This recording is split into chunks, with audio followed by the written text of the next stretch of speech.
Pukul 6 waktu Indonesia Barat.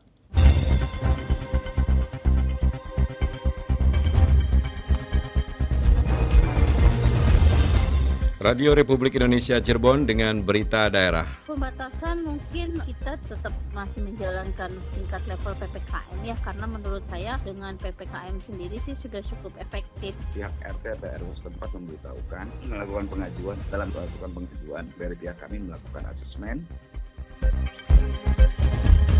Sari berita, kasus COVID-19 kembali meningkat, Pemkot Cirebon masih menunggu regulasi yang akan ditetapkan pemerintah pusat. Badan Amil Zakat Nasional Basnas Kota Cirebon salurkan bantuan stimulan rutilahu untuk 6 rumah penerima manfaat. Saya M. Subhan, inilah berita selengkapnya. Kasus COVID-19 kembali meningkat, Pemkot atau pemerintah Kota Cirebon masih menunggu regulasi yang akan diterapkan pemerintah pusat. Laporannya akan disampaikan Lengga Ferdiansyah. Kami di Satgas itu kan terus memonitor nih, yang pasti kita akan melihat regulasi apa yang akan diterapkan oleh pemerintah pusat. Kasus COVID-19 secara nasional mengalami peningkatan di mana jumlahnya hampir mencapai 1.200 orang. Meningkatnya kasus positif COVID-19 dikarenakan munculnya subvarian Omikron BA4 dan BA5. Bahkan di Kota Cirebon pun telah ditemukan satu orang yang terpapar kembali COVID-19. Sekda Kota Cirebon Dr. Andes Agus Mulyadi MSI mengatakan pihaknya masih menunggu regulasi apa yang diterapkan pemerintah pusat. Berdasarkan evaluasi leveling dari pemerintah pusat, kasus COVID-19 memang melandai. Dengan adanya kasus baru, dipastikan pemerintah pusat akan melakukan evaluasi kembali. Informasi sih memang, karena kan sebetulnya leveling ini kan sampai dengan tanggal 7 Juli evaluasinya kan, kalau kemarin memang landai. Dan kalaupun ada perubahan, nah kita lihat regulasi terkait dengan level 2 seperti apa. Yang pasti kita ingin tetap menjaga momentum pertumbuhan ekonomi, geliat itu tetap terjaga, tapi penanganan pandemi juga bisa terkendali. Tapi kekuatan kita kan kita cukup tinggi lah capaian vaksinasi. Sementara itu Wakil Direktur Pelayanan dan Medis RSD Gunung Jati Cirebon, Dr. Yunidarti mengakui kasus COVID-19 telah muncul kembali di wilayah Cirebon. Hal itu berdasarkan jumlah pasien rawat inap yang masuk ke RSD Gunung Jati. Ada 3 pasien yang dinyatakan positif COVID-19, meliputi berasal dari kota Cirebon 1 orang, warga Kabupaten Cirebon 1 orang, dan warga Kabupaten Indramayu 1 orang. Namun ketiga pasien tersebut belum diketahui jenis variannya. Pembatasan mungkin kita tetap masih menjalankan tingkat level PPKM ya, karena menurut saya dengan PPKM sendiri sih sudah cukup efektif. Cuman memang ada mungkin kegiatan untuk berpergian ke luar negeri, mungkin itu yang memang harus diperketat. Mungkin jadi dengan tindakan PCR atau karantina mungkin masih bisa dilakukan, tetapi mungkin lebih longgar untuk status karantinanya. Guna mengantisipasi kembali melonjaknya kasus COVID-19, RSD Gunung Jati Cirebon sudah menyiapkan 218 tempat tidur dan 22 tempat tidur di ruang ICU. Lengga Ferdiansyah melaporkan. Dan berikut pendapat masyarakat mengenai cara masyarakat mencegah paparan COVID-19 yang berhasil kami himpun. Nama saya Andi, mahasiswa UGJ, Fakultas Ilmu Sosial dan Budaya, Prodi Komunikasi. Nah, kalau menurut saya pribadi, protokol kesehatan itu harus paling utama ditegakkan dari mulai masker, cuci tangan, jaga jarak. Nama saya Yul Haidir, pekerjaan TNI Angkatan Darat, dinas di Korem 063 Sunan Gunung Jati Cirebon. Ya, antisipasi saya ya dengan tidak lupa memakai masker. Yang kedua, mengikuti peraturan prokes yang sudah ditetapkan oleh pemerintah. Nama saya Atin dari Kalikoa. Caranya ya hindari kerumunan, harus pakai masker. Nah, kok nggak pakai? Gitu aja sih, harus cuci tangan rajin-rajin gitu. Ya di tempatnya yang bersih gitulah, jangan banyak debu ataupun kuman. Agung dari KSP Nasari, depan kantor depan. Caranya ya memakai masker setiap habis beraktivitas, mandi bersih-bersih dan jaga jarak. Simpel, tetap dilakukan. Dan kita akan ikuti perbincangan reporter Alex Sunardi mengenai mengantisipasi kenaikan kasus COVID-19 dengan pengamat sosial Hendriawan Angga Maradeka. Mas Angga Maradeka, kalau kita melihat tren kasus positif COVID-19 akhir-akhir ini, bisa dikatakan ada tren kenaikan dari angka kasus positif COVID-19 setelah beberapa bulan ini cukup melandai, Mas Angga ya. Kalau Mas Angga melihat apa mungkin penyebab dari tren kenaikan ini? Ya, mungkin sepemahaman kami ini kalau untuk tingkat atau jumlah kenaikan kasus COVID-19 yang saat ini mulai meningkat itu ya sama memang dengan istilahnya putusan Presiden bahwa boleh membuka masker di ruang terbuka publik ya memang menjadi salah satu kelonggaran dari protokol kesehatan yang memang diberlakukan oleh masyarakat itu sendiri. Namun memang tidak semua sih ya, karena saya juga beberapa di lapangan ya, secara pribadi juga saya berupaya terapkan ya, tetap beberapa banyak juga sih masyarakat yang memang tetap mematuhi protokol kesehatan dengan memakai masker gitu. Iya, artinya kalau tadi apa yang disampaikan Mas Angga bahwa karena ada kelonggaran di masyarakat terkait dengan penerapan protokol kesehatan, katakanlah masyarakat sudah boleh membuka masker di tempat umum. Apakah ketika sekarang trennya kasus angka positif COVID-19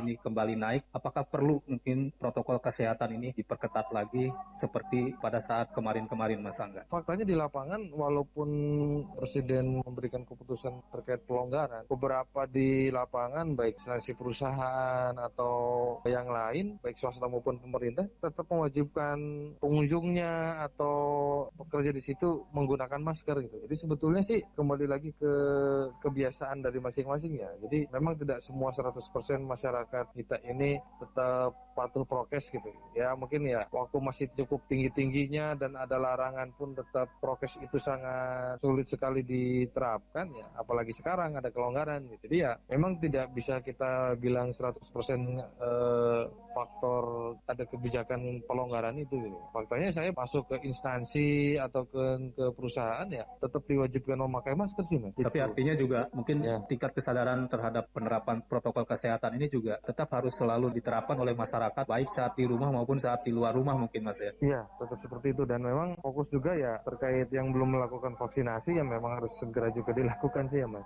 Ada beberapa kan yang memang dengan kondisi tertentu yang lalu belum sempat divaksin ya mungkin sudah saatnya sekarang ini ya dilakukan vaksinasi gitu sih. Terakhir Mas, apa yang Mas Angga sampaikan kepada masyarakat agar kasus ini bisa tetap melandai dan tidak ada lagi bahasa di lockdown seperti beberapa waktu yang lalu? Ya sebagai wujud dukungan kita atau sebagai ukuran serta kita dalam hal upaya yang dilakukan pemerintah ya dalam hal ini dari pandemi menjadi endemi itu ya tetap kembali lagi setelah beberapa tahun dan beberapa bulan kita melakukan kebiasaan baru ya dalam hal ini menjaga protokol kesehatan ya seharusnya habit itu tetap dipertahankan dan dilanjutkan gitu. Jadi selain tetap menjaga protokol kesehatan ya tetap juga sih inti utamanya juga tetap menjaga kesehatan diri masing-masing ya Mas Alif. Kalaupun kita sudah prokes tapi ya kitanya tidak bisa menjaga kondisi kesehatan kita sendiri ya sehingga rentan terserang COVID-19 ya percuma saja sih walaupun kita patuh prokes ya tapi kita tidak bisa menjaga kesehatan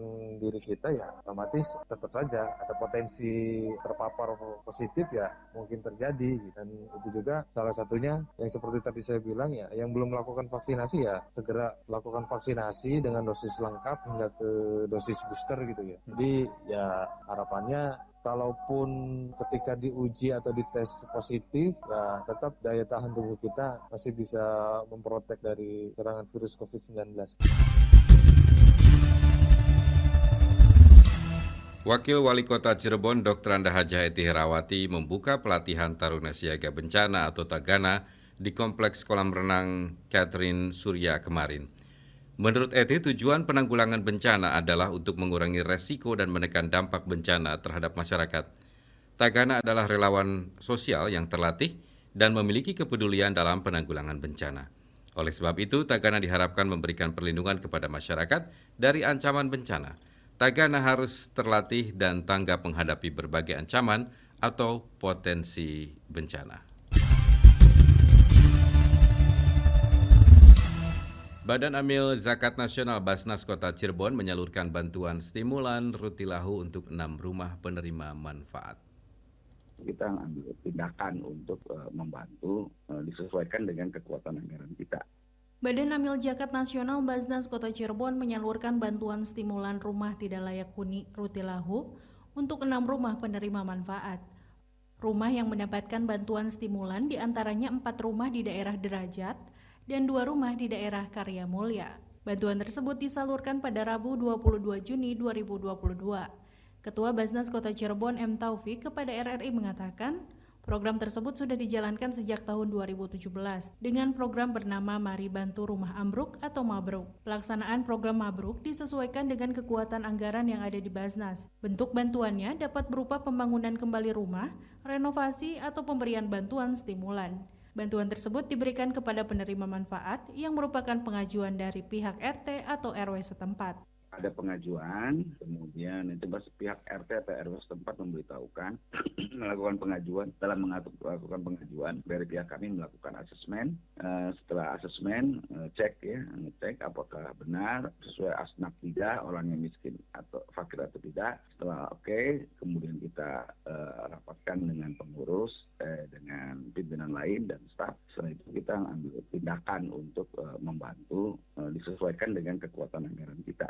Lebih lanjut, M. Taufik mengatakan, Basnas mengundang masyarakat dan pihak manapun untuk berkolaborasi, bersama membantu mengatasi persoalan rumah tidak layak huni Rutilahu yang cukup banyak ditemui karena kondisi usia rumah yang tua atau karena disebabkan peristiwa bencana alam. Aura Aulia melaporkan.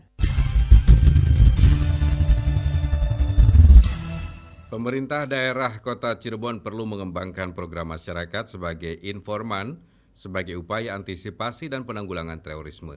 Pernyataan itu disampaikan Ajis dalam sambutan pada kegiatan penguatan kapasitas dan kompetensi personil TNI Polri dan instansi terkait dalam rangka mendukung penanggulangan terorisme di wilayah Cirebon kemarin di Hotel Prima Kota Cirebon. Ajis meminta perangkat daerah terkait seperti Kesbang Pol untuk membangun sebuah jaringan agar masyarakat menjadi intelijen pemerintah. Masyarakat bisa memberikan informasi kepada pemerintah apabila ada hal yang dicurigai dan perlu ditangani. Namun sebagai langkah awal, pemerintah perlu memberikan kepercayaan kepada masyarakat dan begitu pun sebaliknya.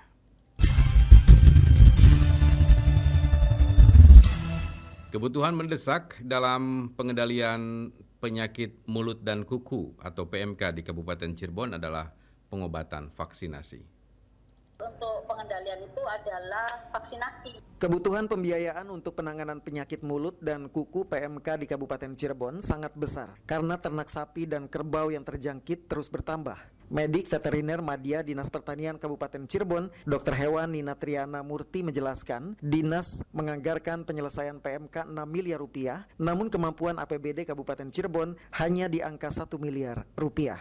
Menurutnya kebutuhan yang mendesak adalah pembelian obat, namun masih menunggu anggaran turun. Untuk mengantisipasi pengobatan ternak yang terkena PMK, diantaranya berasal dari bantuan CSR sejumlah perusahaan. Pihaknya saat ini sudah menyiapkan untuk proses lelang, vaksinasi menjadi pilihan terakhir dalam pengendalian PMK. Negara kita mungkin nggak punya duit ya, jadi akhirnya yang alternatif yang terakhir untuk pengendalian itu adalah vaksinasi. Jadi dikasih pengebalan. Nanti ternak-ternak yang sehat itu akan dikasih pengebalan terhadap PMK dengan serotipe yang sama dengan yang ada di lapangan gitu, sehingga nantinya akan kebal terhadap virus PMK gitu. Dan itu 6 bulan sekali atau harus diinjeksi vaksinasi. Itu mungkin pilihan yang terbaik ya untuk masyarakat dan untuk negara kita. Ditambahkan Dr. Hewan Nina Triana Murti, pengendalian PMK berdasarkan Undang-Undang Nomor 41 Tahun 2014 tentang peternakan dan kesehatan hewan, diantaranya dengan SOP pelaksanaan pemusnahan hewan di populasi atau stamping out depopulasi. Upaya pengendalian tersebut dilakukan oleh negara maju, di mana ternak yang tertular dan yang sehat dalam radius terdekat juga ikut dimusnahkan. Dalam undang-undang tersebut, kompensasi diberikan hanya untuk ternak yang sehat dalam radius terdekat. Nono Kartono melaporkan.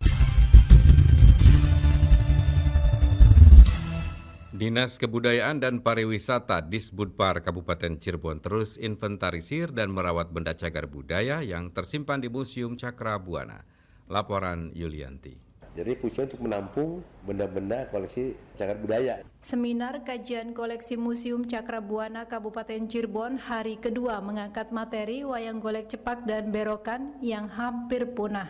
Kepala Dinas Kebudayaan dan Pariwisata Disbudpar Kabupaten Cirebon Denny Nur Cahya mengatakan, Museum Cakrabuana masih memadai karena jumlah koleksi yang tersimpan baru 100 jenis, diantaranya gerabah, gamelan, wayang golek cepak, berokan, serta batik.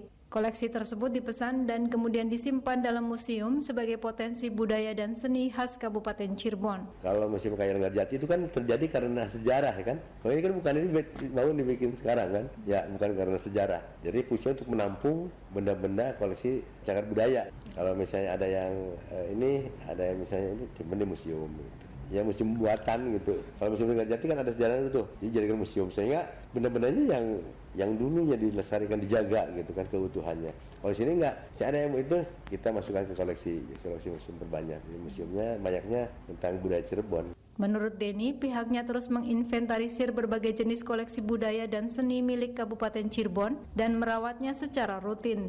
Ia mengaku keberadaan museum masih sering dikunjungi masyarakat, khususnya siswa SD dan SMP. Dengan kunjungan tersebut, target edukasi atau pembelajaran terhadap benda-benda cagar budaya yang ada di museum bisa tercapai. Sementara narasumber dalam kajian wayang golek cepak yaitu Rucita dan Dalang Sukarta, sedangkan untuk berokan yakni Waryo dan Wasnadi. Peserta yang hadir antara lain pegiat seni, guru seni SMP dan sanggar seni se-Kabupaten Cirebon. Tahapan pemilu 2024 sudah dimulai. Bawaslu Kuningan meningkatkan kualitas SDM. Otomatis ketika sudah ditabuh ya kami dari Bawaslu juga langsung melakukan proses pengawasan. 20 bulan menuju pemilu 2024, Badan Pengawas Pemilu Bawaslu Kuningan terus melakukan peningkatan SDM, salah satunya melalui program Rapat Dalam Kantor atau RDK bersama Dinas Komunikasi dan Informasi Kuningan di Desa Cilele, Kecamatan Cigugur, Kuningan pada Rabu 22 Juni 2022. Komisioner Bawaslu Kuningan Abdul Jalil Hermawan mengatakan pasca ditabuhnya genderang tahapan pemilu 2024 pada 14 Juni kemarin, maka secara otomatis pihaknya segera melakukan pengawasan terhadap proses penyelenggaraan pemilu. Intinya bahwa tahapan pemilu sudah dimulai sejak 14 Juni kemarin. Itu 20 bulan berarti sebelum hari H. Ya otomatis ketika sudah ditabuh ya kami dari Bawaslu juga langsung melakukan proses pengawasan terkait segala tahapan yang dilakukan oleh KPU, oleh siapapun yang terlibat dalam proses pemilu. Sedangkan untuk proses pengawasan, kata Jalil, jauh hari pihaknya telah melaksanakan pengawasan proses daftar pemilih berkelanjutan. Pihaknya menargetkan pada bulan September 2022 menjadi bulan terakhir KPU menerima DPT dari Disduk Capil. Sementara itu, Kabid Informasi dan Komunikasi Publik atau IKP Diskominfo Kuningan, Anwar Nasihin yang turut menjadi pemateri dalam RKD menjelaskan pentingnya peranan kehumasan apalagi lembaga sebagai badan publik.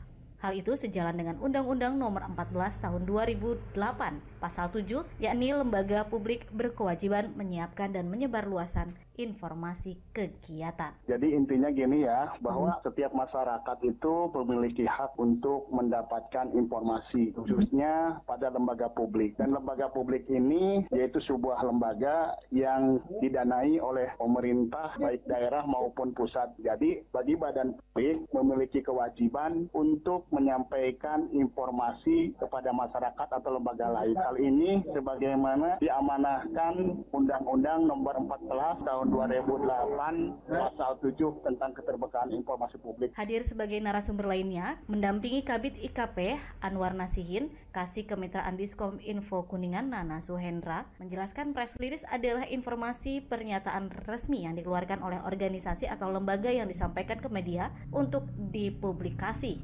Tujuannya adalah agar masyarakat atau lembaga lain mengetahui kegiatan yang dilakukan oleh lembaga tersebut. Demikian, Andini Ramawati melaporkan. Berita olahraga. Berita olahraga.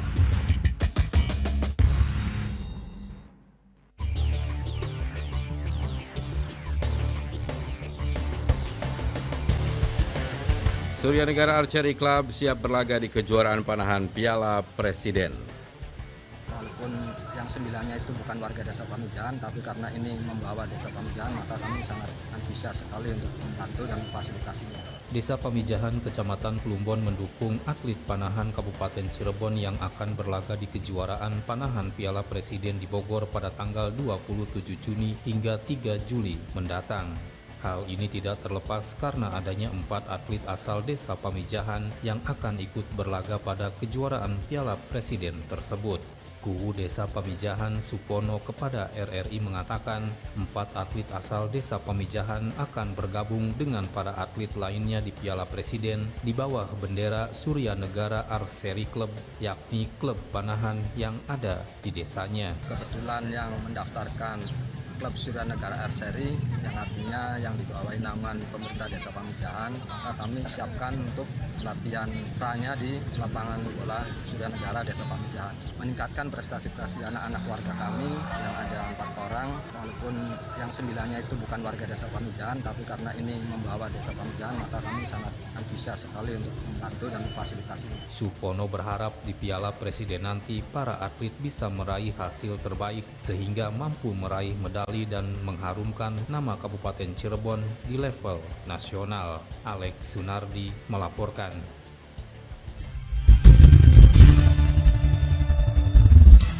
Sebelum kami akhiri warta berita atau berita daerah pagi hari ini, satu informasi dari Majalengka kami hadirkan untuk Anda. Performance rampak genteng dari Kabupaten Majalengka menggema dan memeriahkan warga Jerman. Event unggulan para pegiat seni dari Jatiwangi Art Factory tampil memukau dalam pameran Documenta 15 di Kassel, Jerman. Direktur JAF Ahmad Sujai mengatakan bahan genteng yang telah ia siapkan cukup banyak, yakni mencapai 150 bahan genteng. Namun karena peminatnya melebihi jumlah bahan genteng yang tersedia, maka warga Kassel, Jerman yang ikut rampak genteng terpaksa menggunakan bahan lain. Sujai menambahkan pihaknya lebih fokus pada Documenta lumbung member, mengingat banyak warga setempat mengikuti acara tersebut. Sementara Wakil Bupati Majalengka Tarsono Mardiana yang terlihat hadir di event Kassel Jerman itu juga merasa sangat bangga. Pihaknya merasa bahagia dan gembira karena rampak genteng hasil kreasi warga Majalengka bisa tampil di event kelas dunia. Saudara, laporan dari Majalengka mengakhiri rangkaian berita daerah pagi hari ini. Selamat pagi.